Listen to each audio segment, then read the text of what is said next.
All right, everyone, welcome back.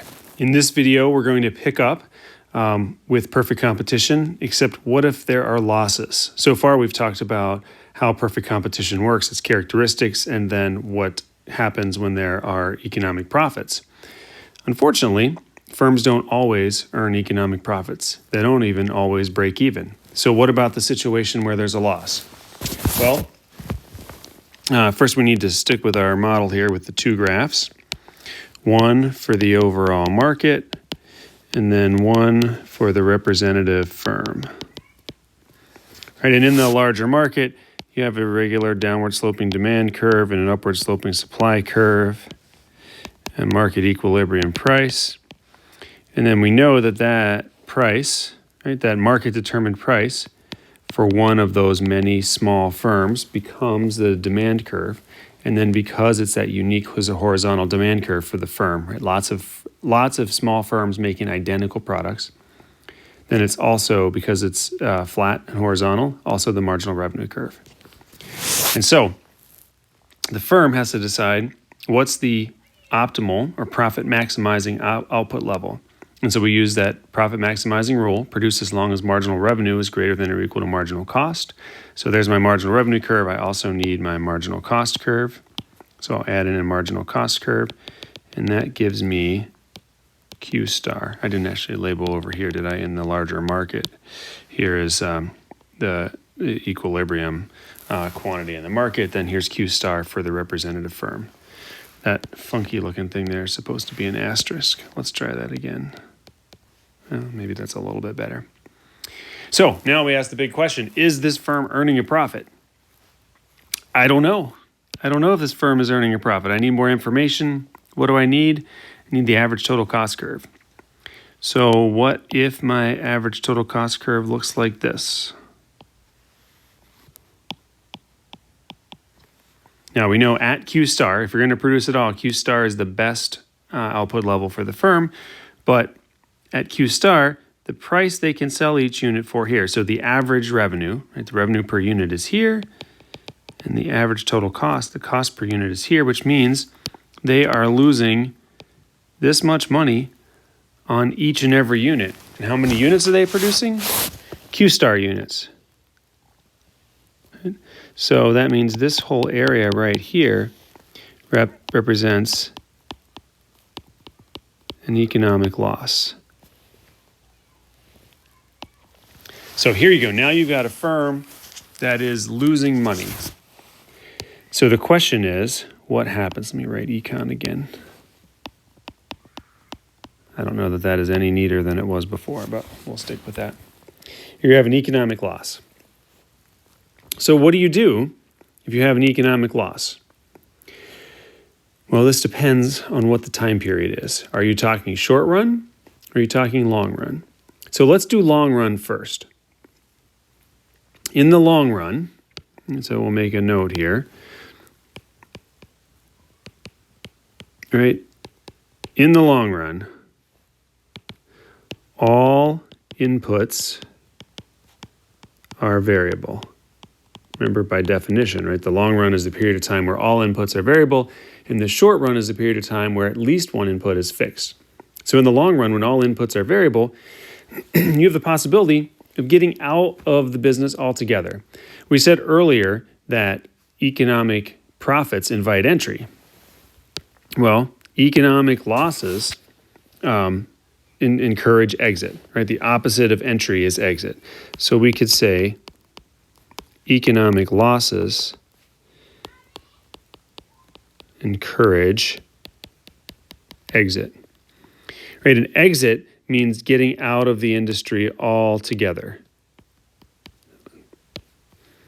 Right? So you can dial everything back. You don't have any employees, you don't have any utilities, you don't buy any materials, but you also don't have any money tied up in a fleet of trucks or factory space or retail space, right? You don't have any inputs whatsoever.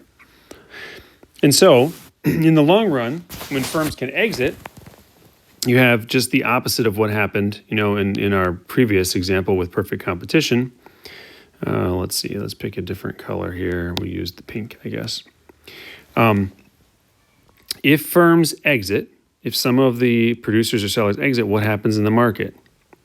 Well, that decreases the supply curve, right? So you have a leftward shift of the supply curve as a result of exit. And that drives the price higher, right? So there's a new equilibrium price. There's a new equilibrium quantity in the market too. And then if I did this right, I'll hit, yeah, that's not too bad. We'll just draw a big dot there and fudge it. Demand 2, margin of revenue 2. Now, I was shooting for this spot, right? I wanted to intersect at the bottom of the average total cost curve because that gets us, it cuts right to the chase, right?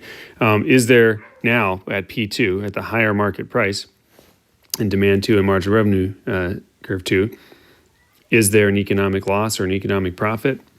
Well, let's see. Let's do it step by step. Marginal revenue, marginal cost. So here is Q star 2. And at this point, where the price is just equal to the average total cost, so you have break even, right? This is your break even point.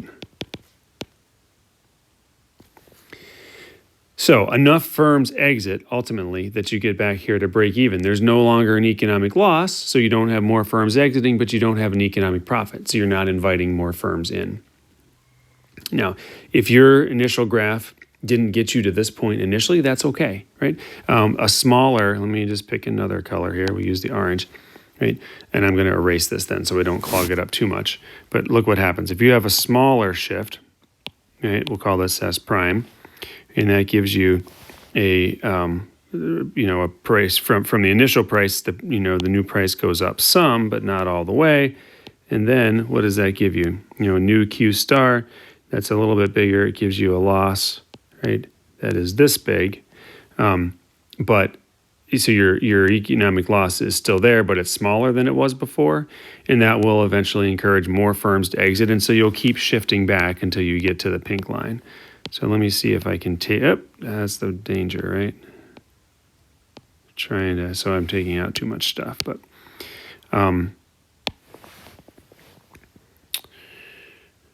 actually, I thought something disappeared over here in the market graph.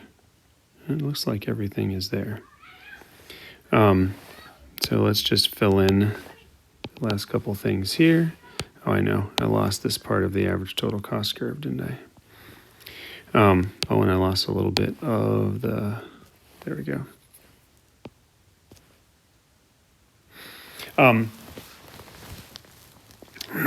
So that gives you, a picture of what would happen when there are economic losses in the long run when firms can exit. But that's not the only scenario right here. So let's go, what about losses? Right, so there's our question. We already talked about this one. In the long run, the question is exit, right? When all inputs are variable, right? So remember, in the long run, all inputs are variable.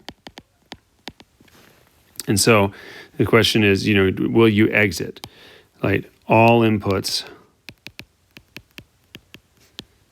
go to 0, right? So you have no costs whatsoever. You are completely out of the industry. That's what you can do in the long run. But we're not always in the long run, right? There's a period of time when you can't dial all of your stuff down to 0. It takes time to liquidate everything, to sell off your factory. And maybe in the short run, you don't even want to do that if you can. So in the short run, you have other options. There's a question about whether in the short run you would shut down or operate at a loss, right? So remember, the short run is the period of time where you have at least one fixed input. At least one fixed input. And that means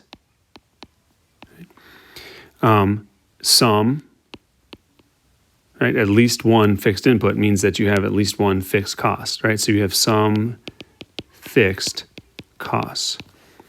So that means whether you produce a lot or you produce a little bit or you produce nothing, you have to pay some fixed costs. So that factors into your decision. So you can either continue operating, right? So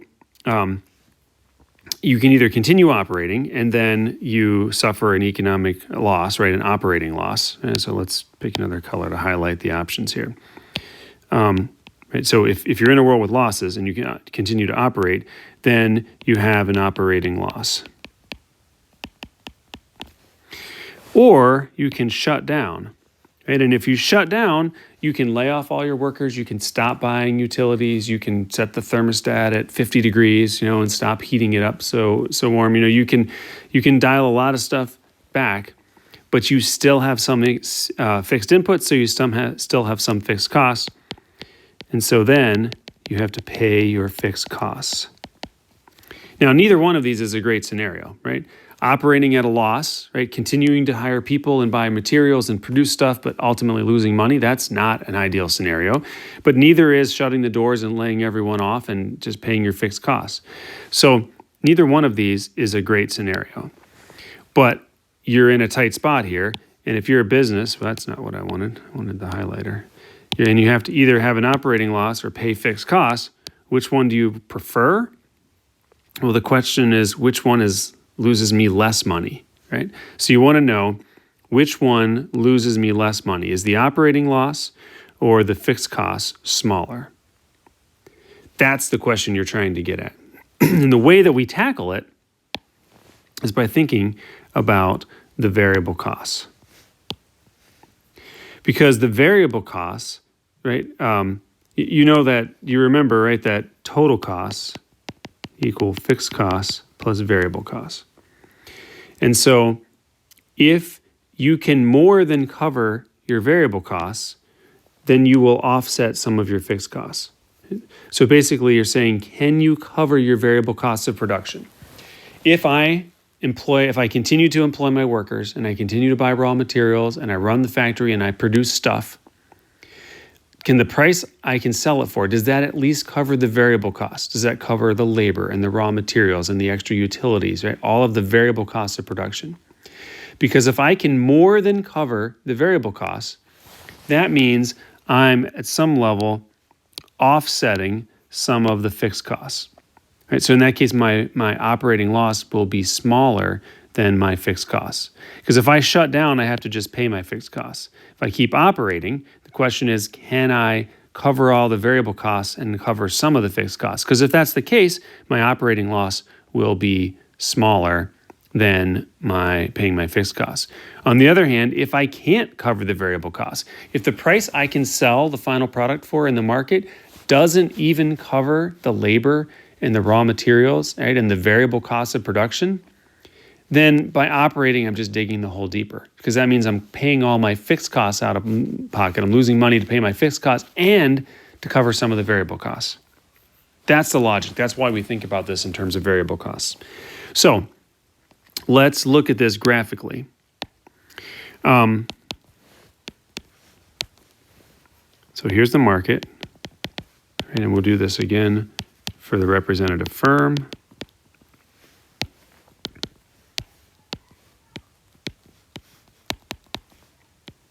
I'm going pretty fast here. You can pause it to finish your notes if you need to.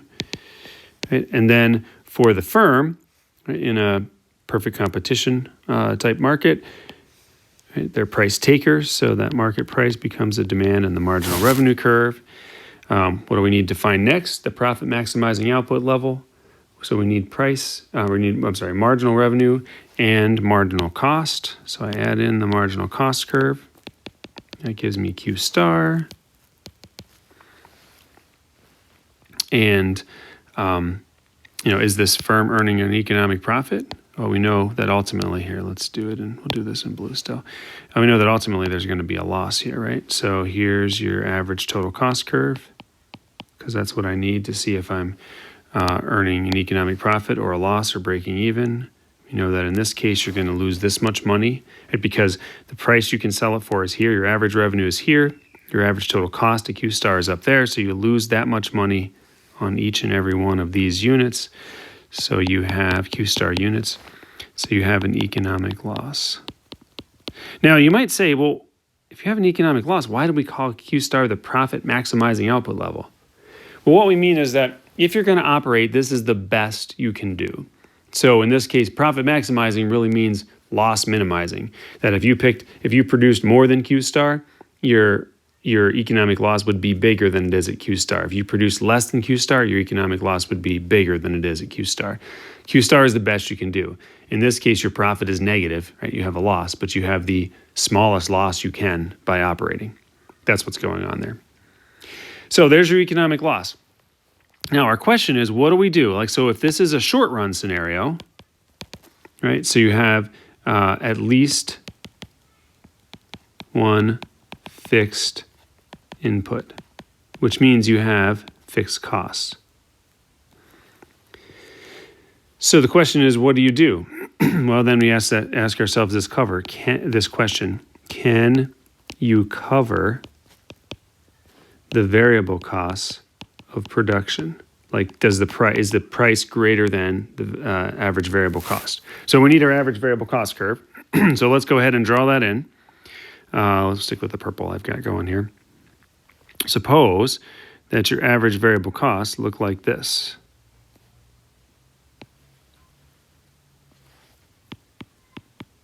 Now remember, your average variable costs will hit a minimum where marginal cost goes through, because marginal always drags the average along. And it's actually, if we kept going here, it's going to get closer and closer, because the average fixed cost are the difference between these, right? And that's going to get smaller as we progress here.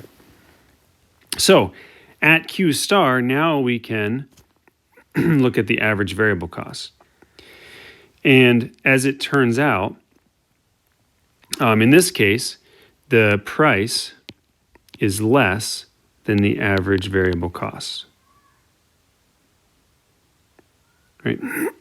So the price you can sell it for right here is less than your average variable cost.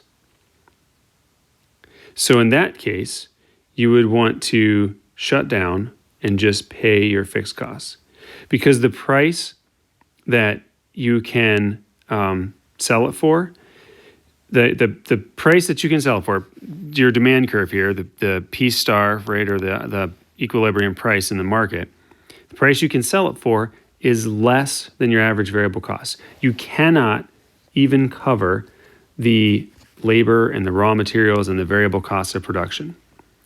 So if you operate, you're going to have this big, red economic loss. That's your operating loss. So your operating loss is bigger than your fixed costs. So remember, your fixed costs your average fixed costs are the difference between the average variable costs and the average total costs. So your average fixed cost, or your fixed cost per unit, is just this distance right here. And so if you multiply that by Q star, by the number, you'd get a rectangle that's smaller than the operating loss. So if your price that you can sell it for is less than the average variable cost, that means price doesn't even cover the variable costs of production. So your best option in that case is to shut down. Right? So let me write it up here because I'm running out of space. If price is less than average variable cost, then you want to just shut down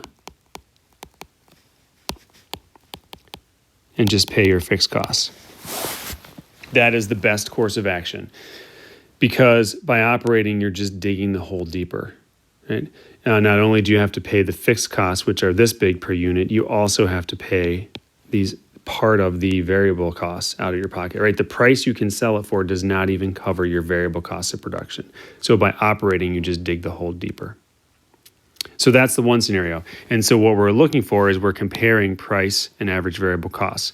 And if price is less than average variable costs, then you should shut down. Now let's look at the other scenario.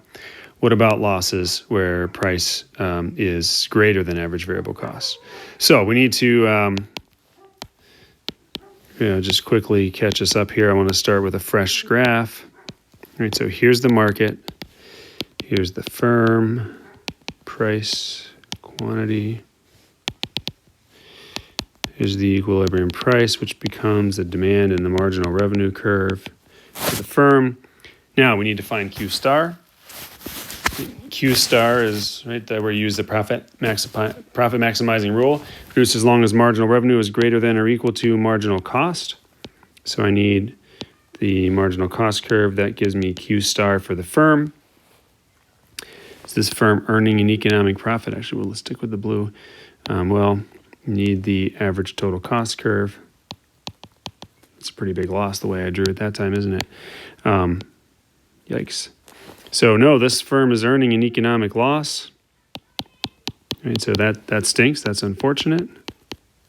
Econ loss. Let me try to write that again.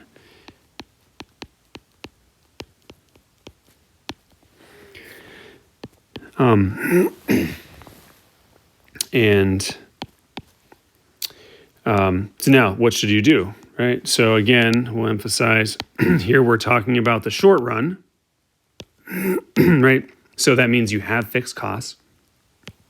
There are fixed costs. That's by definition, right? The short run is a period of time where you have at least one fixed input, so there are going to be fixed costs.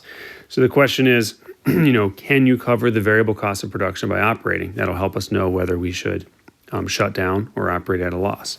So in this case, I'm going to draw the average variable cost curve in such a way that the price is greater than it. Right? So it still hits its minimum, right, where marginal cost goes through, and then it increases. So here is the average variable cost curve. And in our example here, at Q star, here is my average variable cost per unit, and here's the price I can sell it for per unit. So overall, I'm still losing money, but that means, right, if my variable costs per unit go from 0 to here, right, or this distance, that means, let me just do this in a different color and then we'll erase it. That means my average fixed costs go from here up to here, right? So because average variable costs plus average fixed costs have to equal average total cost, right? So the distance between the average variable cost curve and the average total cost curve, that's your average fixed cost. So what that means is that your fixed costs, if you just shut down and paid your fixed costs, you'd lose even more money than you do by operating. So in this case, the simplest way to think about it is my average variable cost is right here, right? I read that, this is my average variable cost at Q star. And up here, right, this is my price at Q star, right? So that's my average revenue or my price at Q star. And this is greater. So when price is greater than average variable cost, that means by operating, you can cover all of the labor and the raw materials and the variable cost of production and some more, right? And some more means you are offsetting some of the fixed costs. So in that case, your best bet is to operate at a loss, right? Because your operating loss is less than shutting down and just paying your fixed costs. So if we go back to the question here, operate at a loss or shut down, what we're really thinking about here, and so we're just going to add this in, you're going to operate at a loss if price is greater than average variable cost, and you're going to just shut down and pay your fixed costs when price is less than the average variable cost. So that's why we say you want to look at your average variable cost curve to answer this question. Now that's the short run. We already covered the long run because the long run is sort of the complement or like is more parallel to what we did for economic profits. In the long run, firms will exit, right? And you'll see the supply of the market supply decrease until the economic loss is dissipated and the firms are breaking even again. So there you go. We just need to wrap up with efficiency considerations. So what does this mean in the long run? What's the long run picture look like? Well, I'll draw one more of these. Here's the firm. Oops, that's not right. I usually put the market over there, don't I? Here's the market. Here's the firm.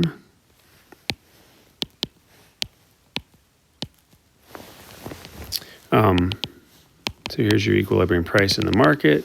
That becomes the demand and marginal revenue curve for the firm. Profit maximizing firm produces as long as marginal revenue is greater than or equal to marginal cost. So we're going to say, where's Q star for the firm? It's right here. In the long run, you would expect that in an economic sense, firms will just break even, right? Because if there are economic profits, that will invite entry, and you would expect more people to get into that industry. And if there are economic losses, ultimately, in the long run, you expect firms to exit until the market price goes up. And so the long run picture is one of economic break even. So in the long run, in perfect competition, you expect firms will break even. Now, we mean break even in an economic sense.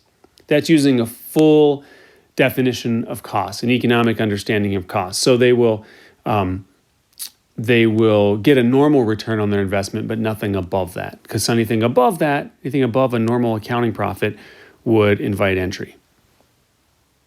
And similarly, if they're not getting, even a normal return on the money and time they have tied up in the business, you'd expect that they will exit the industry. So in terms of efficiency considerations, we have two kinds of efficiency that I want to mention. Allocative efficiency and productive efficiency. So allocative efficiency, that's the idea. This is the one that we talked about when we first did supply and demand, and we said markets are efficient. That's the one that says resources go into producing things as long as the marginal benefit of the final good is greater than or equal to the marginal cost. Right? That resources go into making, pizzas as long as customers ultimately value the pizzas more than the opportunity cost of producing them. And so when we were talking about that early on, we pointed to a market graph like this, and we said, look, equilibrium is pretty cool because, I think early on we said markets are efficient, right?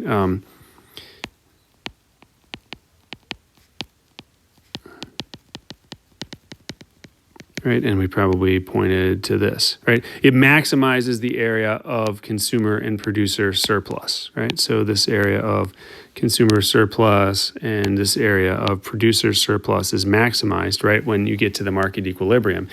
That's when we said markets are efficient.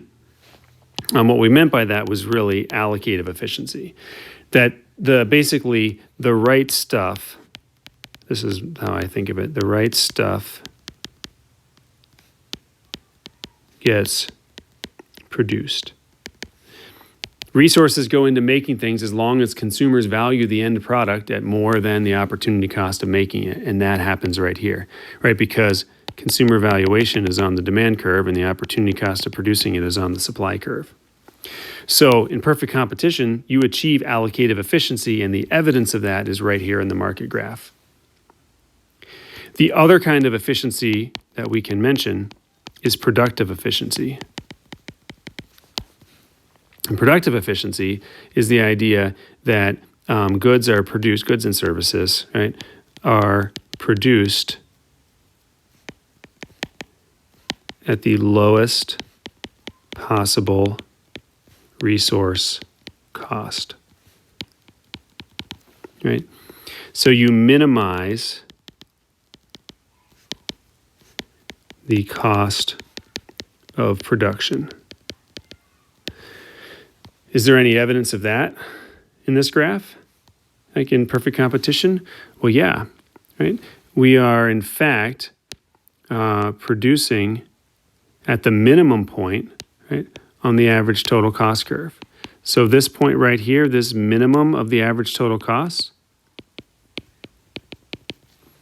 that is productive efficiency, right? You're producing each and every unit at the lowest possible cost. So each of these representative firms is operating at the minimum of the average total cost curve.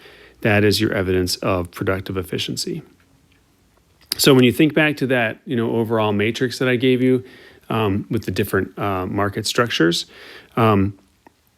we are, so in the long run, you'd expect firms in perfect competition to just break even. So no no long run economic profits, just break even.